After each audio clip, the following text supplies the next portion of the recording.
Live. We're live. Yo, what's really good, everybody? How y'all doing? Facebook and YouTube family. What's good? What's good? You're tuned into What You Say Poet. I'm your host, JRose, and I'm super excited for today's session. We have an amazing creative. I mean, that's all I can say. He is a poet, but he's way more than that. So I have to use the word creative to describe him. So please welcome our guest today, Nov the Poet, NYC spoken word artist. How you doing? How you doing? Hi, I'm doing well. How are you? I'm great. I'm super excited to talk to you today. We were chopping it up for a little while before we went live, so like I'm super hyped now. Nov, please tell the audience a little bit about yourself, what you got going on. Let them know. Sure. So, my name is Nov the Poet. I've been writing and performing since 2011, and I'm pursuing my passion as my profession. So I'm working to make my poetry my full-time job. In the meantime, I work full-time as a videographer and video editor, and I'm just an all-around creative. That's I got nothing in particular going on at the moment. Anything in the works right now, but I'm always creating. So follow me on social media. You'll see my content. Yes, you are always creating. And it's definitely beyond writing and performing. So I want to like dig right into it because it's one of the most my favorite parts of social media lately is seeing your posts, your series. Is it toxic? It's like it's for one of the funniest things I've ever seen. But then it also brings so much light to so many serious conversations that I'm like, yo, this is like genius putting this together, packaging it all into these videos.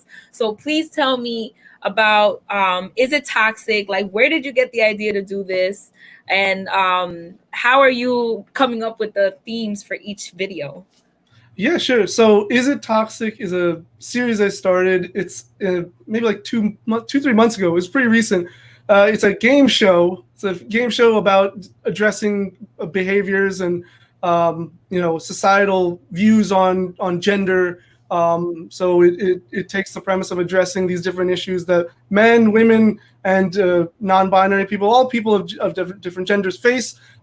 There is a bit more of an emphasis on struggles that women face because those are highly prevalent, but I do my best to address everything. I only have 7 episodes out right now, and so it takes time to get to everything. But yeah, the first idea I just had was the basic of how you hear how anytime there's an incident of a woman being assaulted, there's these excuses or these views of like she was asking for it or her clothing, whatever, all Yes. these things, and that just always drove. It just never made sense to me. I feel like it's nonsensical, and so that was the first episode I made it about of addressing this issue of like if you see a woman. I think the question was if you see a woman wearing revealing clothing, she is.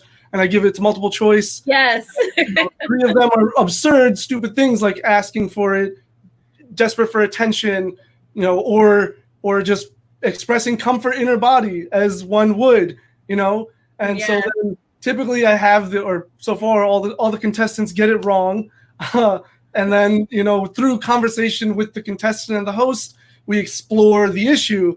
My favorite thing about the show actually is I created the redemption round. Oh my gosh. My line is our producers require a redemption round because men must always be given the benefit of the doubt even after they express problematic behaviors. Ooh. I just thought that was so clever. Personally, it might not be, but I thought it was really clever. Listen, you gotta enjoy your ideas and embrace them. Yes, that was a great idea. So that was the first idea. And then in the comment section of the video, I literally just asked people for other subjects to discuss and address. And I had my own in my head, but my audience has really been fueling a lot of these ideas, which is really nice. So it's not only just audience engagement, but it gives me things to look into because as a man, I can't understand what it's like to be a woman. Yeah. That experience will always be foreign to me. So for them to give me things to look into and discuss and explore myself to understand better, because I'm always working to be a better ally for people, is really important, and I really appreciate that. Oh, we appreciate that though. And not for nothing, that very first episode that you the first video that you posted, that was the one that I first saw, and it was literally like days within one of my posts that I had put something on Facebook about, you know, what women go through, and even like being sexually assaulted or violated in a relationship with the person that you're dating. Right. And I think that that was one of the things that you addressed in the video as well. And I thought that was like, I was like, yo, this guy is like, is he in my head right now? Like, this is like so, so like relatable right now. Um, Hmm. Now, you write your scripts, right? Now, Yes.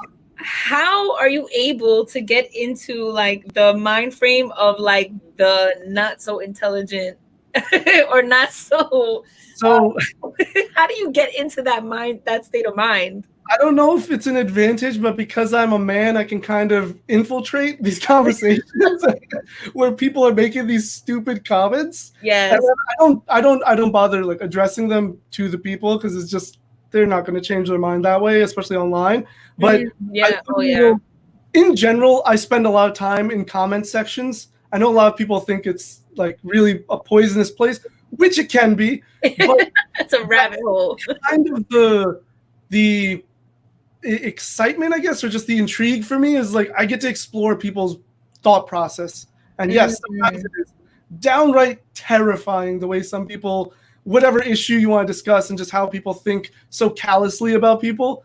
But it allows me for that insight, especially when it comes to these situations. And so Yeah. I get to, and also I do my best to listen to people. So when I've talked to friends, women who are friends, and they tell me Yeah. their stories, and I'm just like, well, that doesn't make sense. Like you were wearing a sweater and jeans, and they felt they had the right to, like, you know. So Yeah. it's come up a lot in conversation because I do address them even with my poetry. You know, I have a, Yes.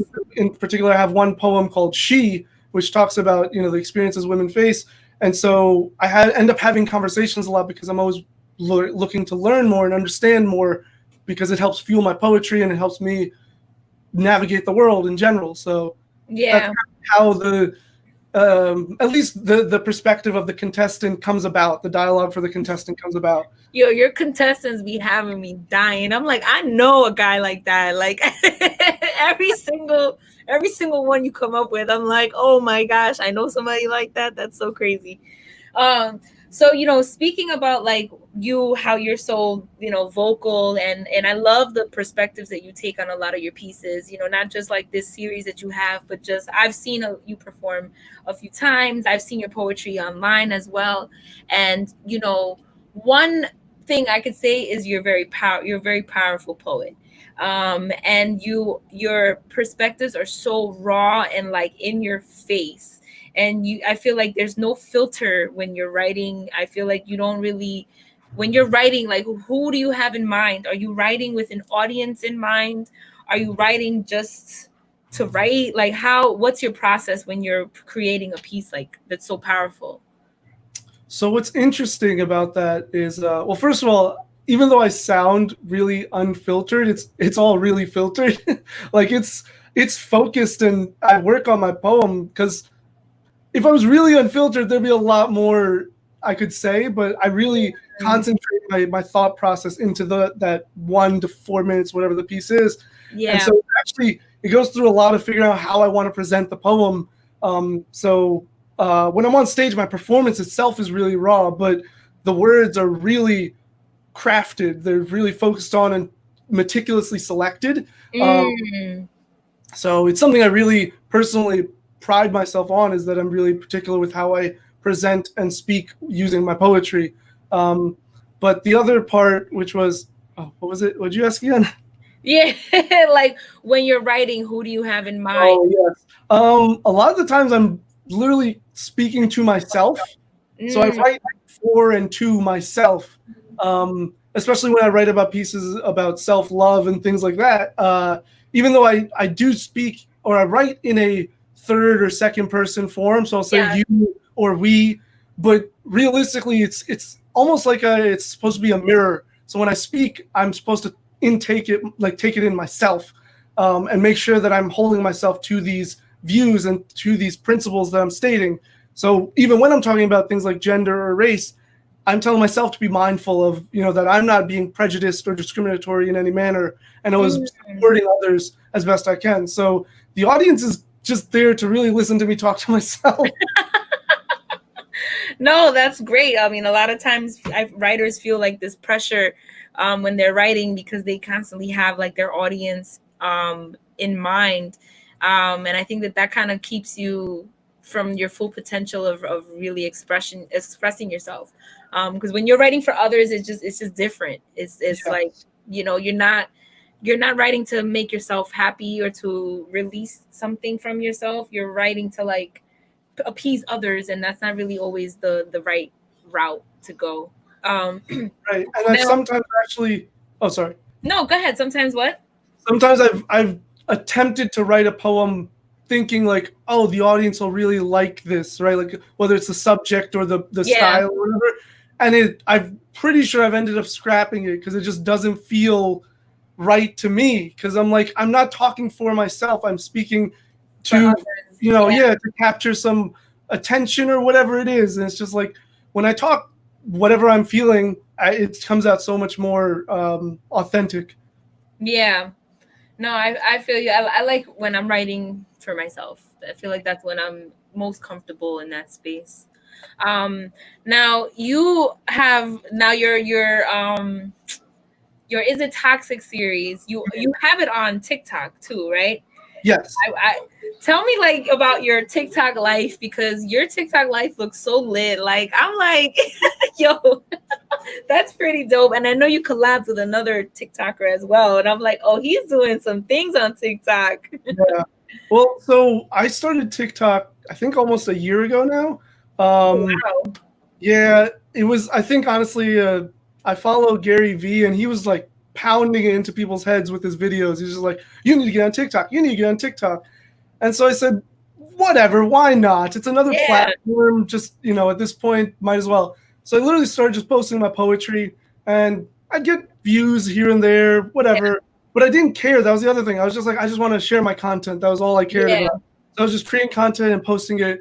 If I got views, if I got comments, awesome. If I didn't, whatever. Yeah. But if you're really consistent, if you're persistent with it, you slowly start to build a following. People start to follow you, and then by exploring TikTok itself and seeing how other creators were putting out content, I kind of started to, find my own voice in that style. And then what did I do? I did something which got like a really big, I can't remember what the video was, but I think the main thing was I started talking about my faith. I started making these Oh, videos yes. about my faith because I'm starting to think, okay, I don't know how many other Sikhs are on TikTok. And even if they are, how many people are seeing them? And if they are seeing them, do they know who they're seeing? And I thought, here I am just putting out poetry. People, I guess, like it, but they might have questions that they're just uncomfortable to ask me. So I was like, here, let me make a platform for them to ask me. So I started Yes. creating content about my faith and then telling people if you have questions, feel free to ask. And Yeah. I did one, I think it was like my second one where I explained the significance of why we keep our hair and why we wear the turban. And that just got like 100K views. Uh, What? yeah. So that kind of just, and I didn't expect that. I was just like, oh, for the few people that might consider. And then I've continued with that series. I'm on like part 18 or something like that, something Oh ridiculous. my gosh. And some of them do really, really well. Some of them don't. It's just based on subject matter. But the people really engage with them. Even if I don't get tens of thousands of views, I get a couple of thousand, and people are commenting, exploring, discussing. I've literally had people tell me, they're like, I actually want to look into Sikhism and maybe follow it. And I Like was a like, convert? Yeah. if it makes you happy, I'm not here to convert anybody. But Yeah. if you connect with it, then by all means, go for it. I Um, think the appeal comes from the fact that, like, I mean, I don't personally know a lot of Sikhs, but mhm, I've seen a lot of Sikhs because I live in New York, and New York is right. very like diverse, so you see a little bit of everything. But I've never had a space where I can sit down with somebody and talk about their religion Mhm. in that way. So I think that you putting it out on TikTok in that way was like absolutely genius. And I think it's, you know, sometimes people are afraid to ask questions because they Right. don't want to seem ignorant, you know. I know I have a friend who is Jewish, but he's black, right? So he's a Mm, black Jewish man, young man. And I I remember when I first found out about his faith, I was like, listen, you and I are friends. I think they were cool enough that I could like ask you questions. Are you comfortable with that? And he was like, absolutely. Like, and I was like, and I'm gonna disclaimer, some of my questions may be like semi like ignorant, but like I just want to, you know, there's things that I want to know. for sure.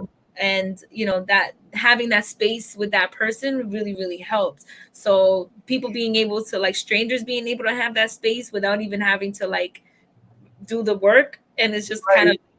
comes onto their for you page or whatever, like that's pretty cool. And I um, think the I'm sorry again. no, go ahead, you think what? I think in a way, the advantage, whether it's good or bad, because of the society we live in with shorter attention spans, that 1 minute of information is just like appealing, right? As opposed to having to watch a 10-15 minute video or sit in a 40-minute conversation. I'm sure people would want to, but for people who maybe just want some information to understand, it's a minute long. You get the basic gist of it, and it's like, okay, cool. Now I know something that I didn't know before.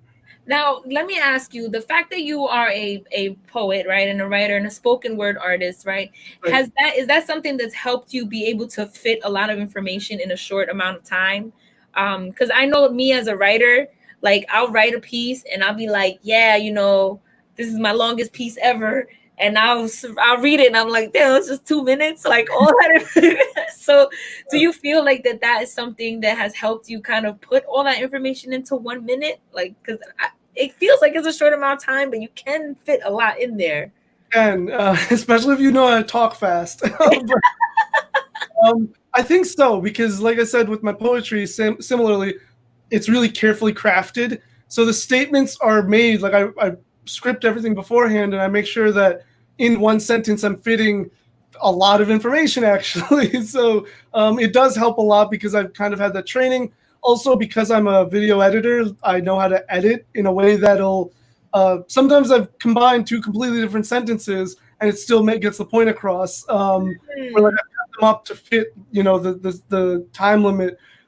So but usually my scripts end up being probably a minute 20, a minute 30, and then I have to whittle it down to a minute. So it's actually tough. I spend a couple of Yeah. hours times chopping out all this what shouldn't be excess, but because of the time limit, I have to make it excess. And it's like, okay, I went into too much detail here, so remove that. Just get the basic idea. So Uh, you let me know your little TikTok secret, because you're like a TikTok pro. So you do all this editing outside of TikTok and then you just upload the video on TikTok? yes, that's exactly what I do because I'm Ah, fortunate that's enough to so have cool. that skill, Yeah. so not everybody can or knows how or has the time. That's how I also caption my videos, which is another thing I really value because someone told me it was actually really interesting. I was on Twitter and this girl who's also a Sikh, she tweeted, she's like, look, for Sikh guys, like your beards are awesome, but they actually make reading lips hard for me who's a deaf person. And I was Oh like, I wow. never thought about that. And so I'd replied to her and I was like, "Oh, I really appreciate this insight because it's something I never thought of." And she said, "I see like in your videos you don't caption them. Maybe you should." And literally after that, I started captioning my videos. I was like, "You know Yeah. what? You're right." And I get comments from time to time of people who are like, "I'm really appreciative that you caption your videos." Yeah. That's one of the first things I ever noticed about your videos. Hmm. That's something that, like, when I first started following you on social media, a little over a year ago, I noticed that your videos were always captioned, and I was like, oh, that's so cool that he does that. Because I didn't really see a lot of people doing that at that time. Now you kind of see a little bit more with like promo videos and things like that. Right. But it was definitely like a wave that I was like, you were definitely ahead of the curve at that of when you started doing it, because it really that's one of the things that caught my eye about your page and about your posts. Immediately there's like the captions are there, which is kind of cool when you're in a place that you can't really have the sound on, or you don't have your like headphones on. Right. I can just watch it and like read it. Right, exactly. And the other thing I even thought of is we all talk a little differently. So maybe some words aren't heard as clearly, even if you are not hard of hearing. So it's just beneficial for everyone. It's reinforcing what the message is, So I thought, why not put it like, so now I do not post a video if I don't have captions on it. It's just like sometimes I really want to make a video and post it, and then I'm like, I have to put captions. Like it's a bit of a stress, but it's worth it. Honestly, I don't never feel bad. But I'm just like, I want to release this video so bad, but it's gonna take me a little while to caption it, and I don't want to caption tonight, and so I have to plan out everything ahead of time. Yeah, because I'm sure it takes the time. I mean, I don't do that extent of editing. I have my have an editing team. I have someone that edits for me. But I've like watched people edit captions, and I'm like, damn, you literally have to like type in every single word and catch the pauses the right way so it's read in a way that it's also the way you're saying it. The yeah. Please. Because sometimes in the middle of a sentence, you'll just take even unintentionally or whether it is intentionally, sometimes I'll pause. And so I don't want the caption to, especially if it's a important thing, or in my head, it seems like, oh, it's cool to reveal it. So as opposed to having the caption just be there, I cut the previous caption. And then once I say whatever it is, it comes up because it's like a reveal kind of thing. I don't know. My brain works like that. It's to make an emphasis. That's you being a real creative, okay? Yeah. It's that attention to detail that like you care about so much that sometimes it goes right over people's heads. People don't even notice it, but when you see it, you're like, I like that.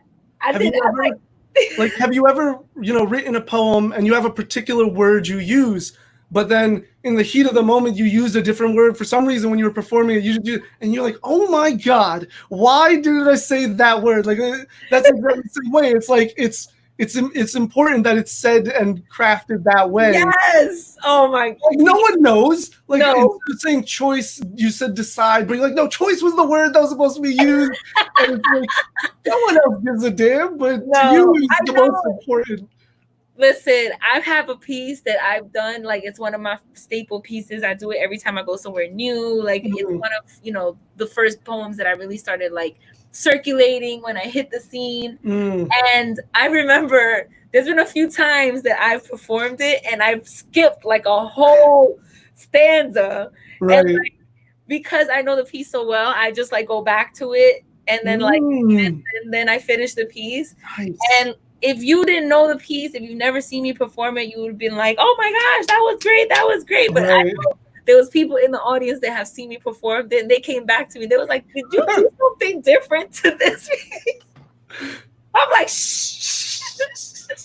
But that's the best too, honestly, because that's like those people that you have devoted to you, or like your friends or your fans, whatever. Yeah. Like I had a friend who I went to college with him, and so he heard me perform, like maybe a year or two ago, and he was like, dude, I remember hearing you in college, and like you are so much better, like you're just incredible now. Like you were good in college, but like I've gotten to see your growth, and this is like peak performance quality. And it's like, so it's good to have those people who, and they're not gonna like tell you, oh, that was bad, but they just give you that support because they've been following you for so long and they just know your work. It's really cool. Yes, that loyal like fan base, I guess you can call it. It means so much when you're creating, even though sometimes we create for ourselves, but when you have people that are there and they like see your journey, they're like there from the beginning. I have people too, they're like, oh my gosh, I remember when you were like struggling to memorize and now you're online dropping bars and rapping and shit, and I'm like, oh yeah. Right. Well, thank you. So I wanted to talk about, and you pronounced it properly, it's sick, not seek, right? Yes. It's similar to like the English word sick. Yeah. There's a little emphasis on the H, but if close enough, sick. Sick. That is sound, not E. Yeah. So I want to touch on, your faith and, the support or lack of, I don't know how it is, in your culture, within your faith, because I know that a lot of the things that you talk about are controversial topics, and especially in like communities, in cultures from South Asia, or even like in the Caribbean, just I think outside of the US, there's a lot of things that people don't want to talk about publicly. Mhm. They may talk about it in the kitchen, and everyone's sitting around hanging out talking, but it's not something where they're on stage talking about mental health or sexual assault, or just all the stuff that you were constantly bringing up, even like being dedicated to your faith and things like that. So Right. how does your religious community accept you being so outspoken? So it's been a journey. I've never really gotten anything actually in particular about what I say. It's more of just the fact that I'm pursuing art as a career. So that's the main hurdle I've had to overcome. But the best thing I've done is I've just proved them wrong. Like legitimately, once I tell people, "Hey, I get booked and I get paid," they go, "Oh, okay, cool." Like, Oh, it's not so bad then. yeah. They're like, wait, and then they're like, how much? And then I tell them how much. They're like, wait, really? I was like, yeah, like it's actually feasible to make a career out of this. Like, I don't get paid pennies. Like, for college performance, especially, like you can charge quite a bit for a college performance. Yeah, Absolutely. so, and that's a lot of what I do. So those shows I've gone, like I do well. And so, but yeah, in the beginning, it was. I was telling you earlier, I started as an engineering major. And so then I switched to film and television once I actually discovered poetry because Mm. I couldn't major in poetry. Like it's not really feasible. But so I was like, oh, film, television, that's a platform, and I can share my art, my creativity through that. And so I remember I switched majors. Then I told my parents Ooh. because I know they were mad. no, they weren't. That's the thing. But I just didn't want them No. influencing me. I didn't want them saying, oh, well, think about it. And then I decide, you know what, you're right. And like, so I thought about Yeah. it and I pondered it for like a whole semester before I switched majors. So when I switched and I told them, I was like, look, I didn't just decide randomly one day. I really thought about if this is what I want to do. And I had explored because I had friends who were in our school's radio station. Oh, So, cool. so I explored that and I actually went into radio initially. But our major at our school was all encompassing of like media. So it was film, Yeah. television. You had to take all these courses. And I took a film course and I thought I had made a video and I showed my professor. And I was just like, could you give me some feedback? And he was like, this is actually really good. And your face needs to be on screen. I was like, what are you talking about? Like, I never thought that would be like logical for me to be on camera or have my. Yeah. And he's like, no, no, no. Like, because of your unique perspective and your unique look, it's important to have you on the screen. And literally in that moment, I was like, okay, then that's what I'm going to do. And I'm going to pursue film and television. Oh my God. I'm really grateful to that professor. His name's Yes. Shout out to Sherwin, the professor. Who was that? Professor Robert Sherwin, awesome dude. And so yeah, that changed my course completely and started pursuing it. I struggled after graduation for finding a job. I was freelancing while also pursuing poetry and then working part time. But I've done several freelance projects for different people. I actually created a promo video for someone who was running for Nassau County Legislature like 2 years ago. Oh shit.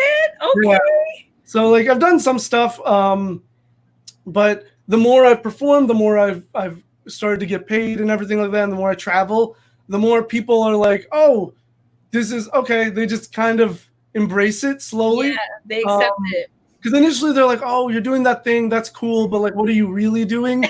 Um, yeah, I literally had one time this relative who he's like, "Oh, what are you doing?" And I said, "Oh, I'm traveling and performing." And he goes, "What else?" I'm like, what do you mean, what else? Like, That's it. That's what I'm this is doing. what I do. And like that was their mentality, but now everybody's just like, I'm so proud of you. Like what you're doing is amazing. Oh, So I turned doubters into fans and supporters, which is honestly the best feeling to that's take people. that's major key right Yeah, there. take people who underestimated you or didn't expect much of you, what you're doing, to them become like huge fans of you is like the best feeling. Was there anyone that you can say has been your mentor in this process, whether they were in school or in your family or just within your community? Not specifically with poetry, but like I said, that Professor Sherwin, I had him for a few classes, so he helped me develop my film and television skills. Mm. My dad's always been a huge supporter of mine, so that's always appreciative. And like his life lessons have been more beneficial. Like he's never specifically said anything about my poetry. I mean, he tries to give me feedback here and there, but like How do you take that feedback? I mean, I consider it, but it's something like I'm at the point specifically now where I know what I'm doing, what I want to do, and like at least in terms of my performance delivery style, Yeah, I'm always open to how to further my career specifically. But in terms of my art, I'm like I know what I'm doing, kind of thing. Where it's like if yeah. people give me feedback, I'm open to it. But if they're like maybe you should change this, I'm like no, that's not how this works. I'll No. consider your thoughts and see if I can incorporate it somehow. Like people will tell me, why don't you become a rapper? And I'm going, because I don't want to. It's really as simple as that. What you want to do? Yeah, it's just like, why don't you become a poet? Like I could do the same thing to you. Oh, you don't want to? Gee, there you go. Like I get frustrated when people, and it's funny because I really think about it where I'm like, yeah, if I put my words behind music, I'm sure I'd be super popular and super like maybe not famous, but I'd be well known at this point. But Yes. that's kind of the reason I don't is because I don't want that not easy path, but like that's what everybody knows and is familiar with. And I'm always about introducing new perspectives and viewpoints. Poetry, I love poetry and I want to make it mainstream. One of my goals is to get Yes. my poetry on C100 or 106.1 BLI. Oh And my that's gosh, that would be legitimately a so goal. dope. Even if it's just one time, I just want it on mainstream radio once. That's Listen, all I think that poetry belongs on mainstream everything, and yeah. that's a major reason why I have, what you say, poet, and the JRose experience, and even Right. just my open mic events. All those things are to like shine a light on poets, and of Right. course, artists and rappers and dancers and all of that kind of end up coming in, filtering through. For sure. But the main focus is to put poetry on the map. Like Right. we were talking about this earlier. We don't get enough credit as creatives. Like we inspire music. We inspire a lot of rappers. Started out as poets before Yep. they started rapping. Right. Um, Even rap is called it's called rap because it's rhythm and poetry. Mhm. So Yeah, come that's why on, y'all. last year I decided to release an album, and initially I was just gonna put it I guess on like SoundCloud, Yeah. and then I was having this conversation in my head about like I want poetry to be more of a mainstream art form, and then I thought, okay, so I'll put it on all streaming platforms, and then I did. It's on Spotify, it's on iTunes, it's on Apple Music, it's on Pandora, Oh, it's on Amazon, because I was like, what's the difference? Like people do podcasts, right? So it's no yeah. different than a podcast, other than it's a song, it's a track, other than Yeah. that's the only difference. But it's still a cappella, whatever you want to call it, spoken word. So I was just like, yeah, I'm just gonna put it all on streaming services, and What's it called? the album is called Modern Times. Modern Times by Nav the poet. Yeah, I got Make the sure. title from a Charlie Chaplin film. Oh, really? Yeah, I haven't seen a lot of his films, but I studied Charlie Chaplin in college. So like he has this one film called Modern Times, and it's about like industrialization and how that impacts humanity. Oh, So I don't know, I just really like the title. It's more my album is more about race and being a person of color in America, but it's mm. it's about us in our modern times and how we're existing in still like the 50s in a lot of ways. In a So lot of ways, it's so yeah, true. We've definitely been seeing a lot of that the last few months too. yeah. It's very, very true. Oh my gosh, I'm like loving this conversation, and I feel like we talked a lot too before we started, so like that got me super hyped. Y'all don't even understand. Like this man is such an amazing person, and just like just the way you create, I find that so inspiring. A lot of your videos, I always like when I see them, I'm like, damn, I gotta step my game up. Like Nub is killing it right now. Like you just It took a while, but legitimately what I started doing was just putting my camera, like my phone, on my desk and filming myself in my room. Because I started, otherwise you get, especially as a video person, I'm like, oh, I need the right angles and the shots and the blah, and the blah, lighting. blah. Yeah. And then I looked and I'm like, it's good enough lighting. I can brighten it a little in post. And it's audio, like as long as the video audio quality are, decent to good. And I'm just like, all right, post it. I don't care about the background stuff. Like it's my room. You see my posters and whatever. I don't care. Like if you can just focus on my work, that's all that matters, right? So like you just gotta kind of get that mindset of like I just want to post, but like want to, don't feel a need to. Yeah, yeah. I wanted to ask you before we wrap up, and thank you so much for all the gems and um, all the knowledge that you shared tonight. But I wanted to ask you, like, what is your last thoughts, your final gem of the day, something that you want the audience to walk away with?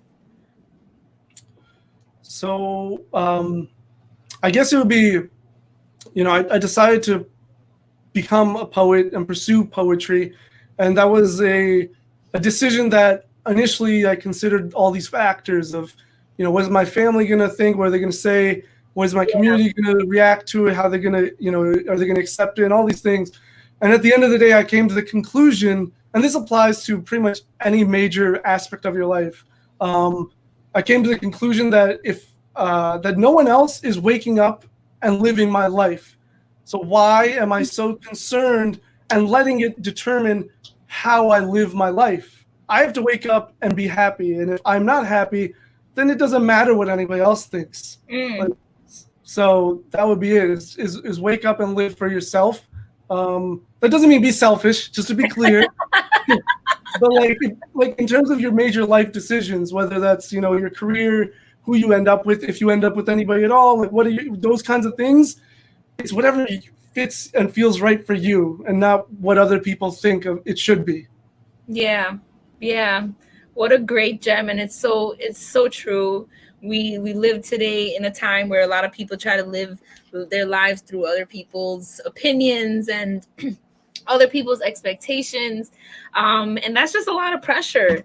Yes. That's just a lot of pressure on yourself. You should be able to just live your life, as happy and healthy as you can possibly can.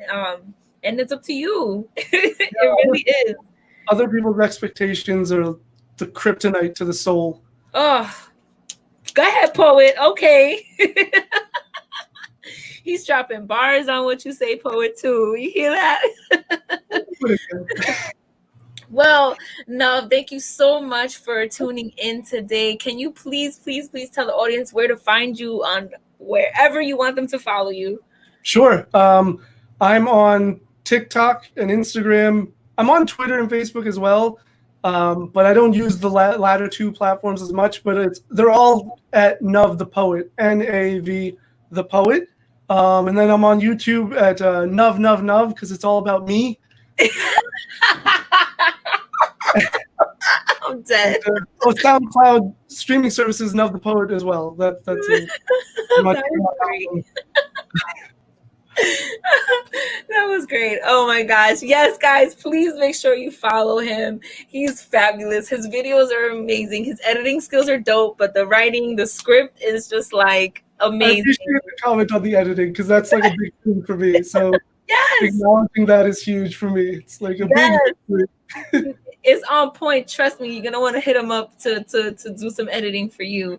But yes, make sure you guys follow him.